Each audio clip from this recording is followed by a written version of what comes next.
talk. Alan, wala akong makulbaan. First time nag-talk na siya though.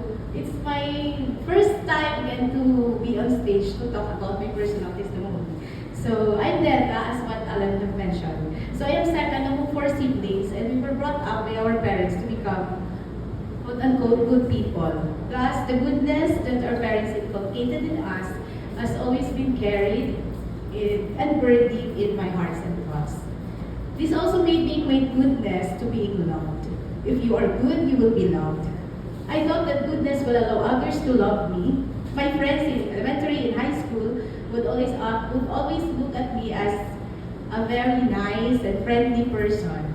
Well, it is true, man, but that's what I thought. I thought goodness is also the same, with looking and being good in other people's eyes, and looking good in other people's eyes equates to people loving me. I learned to please others and to say yes always to what they wanted me to do or what they expect me to do or ask me to do. I never realized that my yeses in order to please others became a habit. So that perspective about goodness and about being loved actually changed when I came to meet Jesus personally way back in college. So I learned to meet Jesus through CYA. So I have to leave my hometown. I came from Isabela for college. It's 2 drive away from the city, so I have to live in a dormitory. So one day, a dormmate of mine invited me to join activity of CYA, or the Christ Youth in Action. So like I mentioned earlier, saying yes became a habit. So I said yes, but even without knowing what was ahead of me, I didn't even ask what is CYA. So like I mentioned earlier, never did I imagine that being involved in CYA, I get to love what I am doing there and with the people around me, even if I'm the introvert kind of person. I started to get to know people, brothers and sisters, who let me genuinely feel that I am loved. I am loved not because of what I am capable of doing or what I have been doing to them and for them, but I felt loved because God is good to me. God chose to love me, and I have learned that God is good to me, not because I do good, but because God is always good.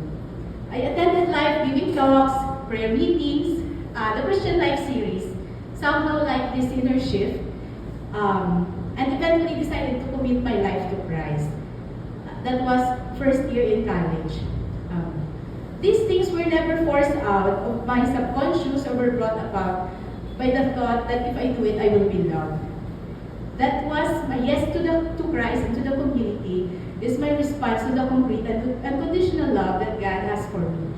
I enjoyed every moment with CYA back then, and I also find joy in serving the brothers and sisters during those days. But I thought loving and serving Him is all good na as a Christian. Not until one day, I met a vehicular accident that made me crippled in the hospital bed for almost 2 months. Pag-count ko, it's actually 57 days.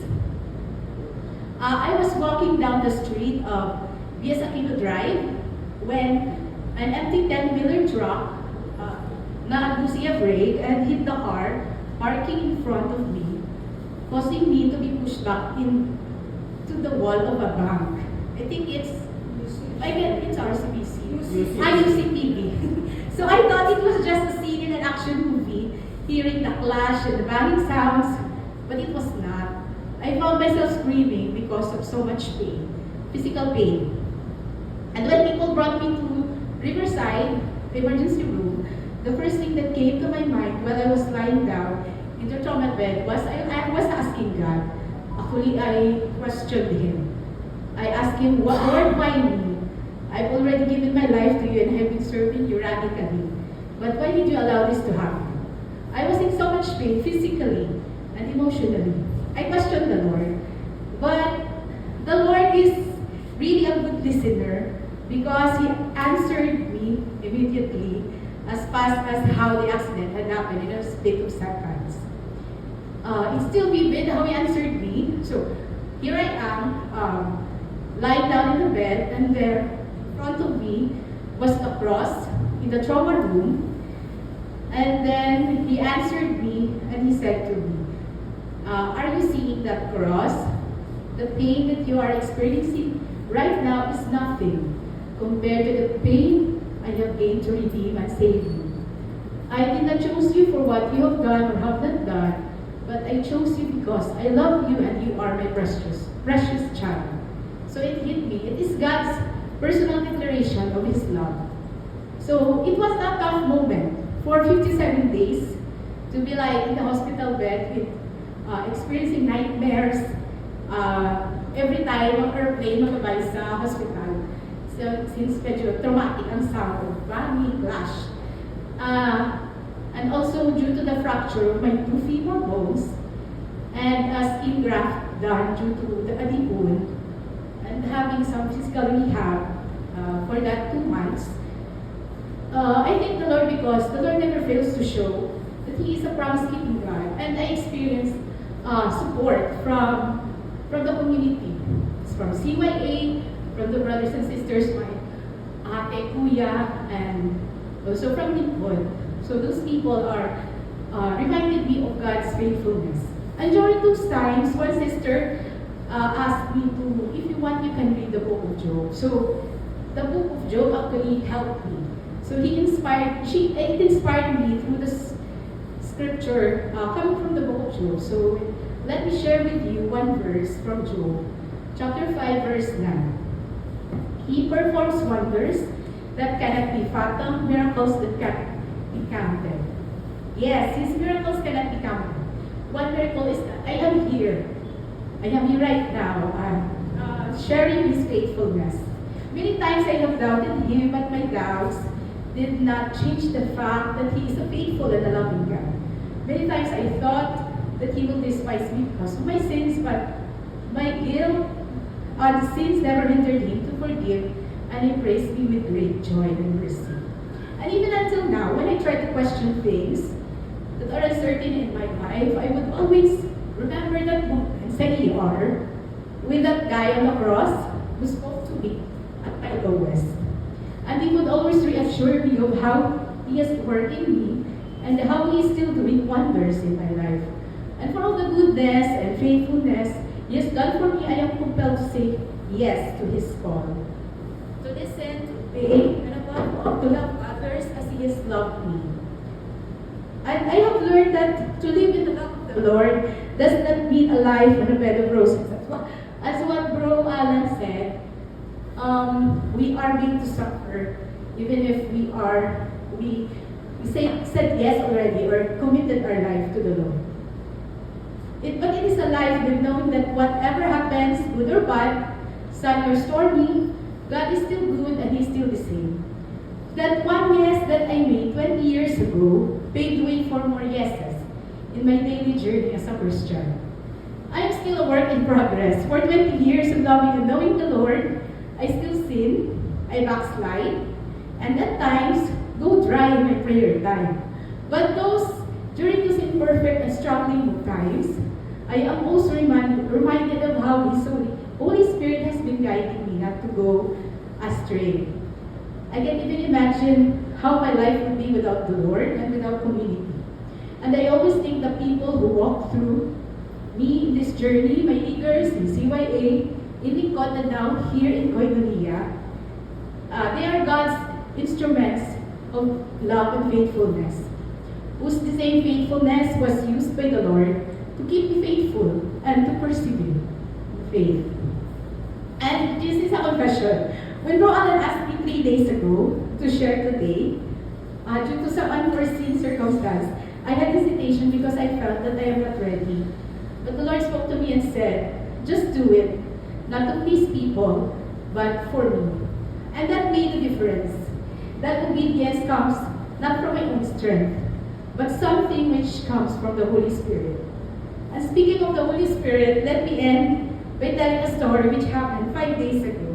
So as what Alan mentioned, I work as a doctor, so I work as a medical officer under the province of Negros Occidental. And I am assigned in one of the town of the 5th district, which you may have heard was hit badly by Typhoon Tino, which is Isabela.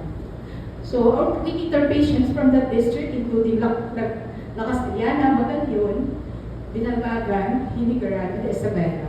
So those are the one of the most affected areas here in Negros hit by Typhoon Kilo. I had this encounter with the patient's folks when he suddenly raised his voice with anger on his eyes at me and the nurses because of the long process of billing out his patient, and made me out of his frustration. He said words that were hurtful, and it personally hurt me. I cried out in tears. That was the first time in front of my fellow healthcare workers. I was really hurt, and I cried out to God that even after the incident, I was still crying. But I heard the Lord with a very strong conviction telling me to forgive that person. Even if people around telling me to do the opposite. Knowing the background of that man, nabakaliya balay, nagbitya bata, nagkadengue, and he had been doing all the physical work, the clean up of their house, including pangkalis ng butak, for 5 days straight. Because of the aftermath of the typhoon, I was enlightened, and that kindness and compassion is greater than my anger.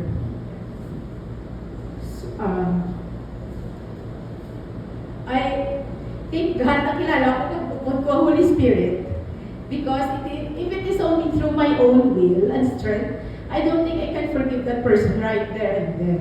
I believe that it is the Holy Spirit that work and move through me to forgive that person.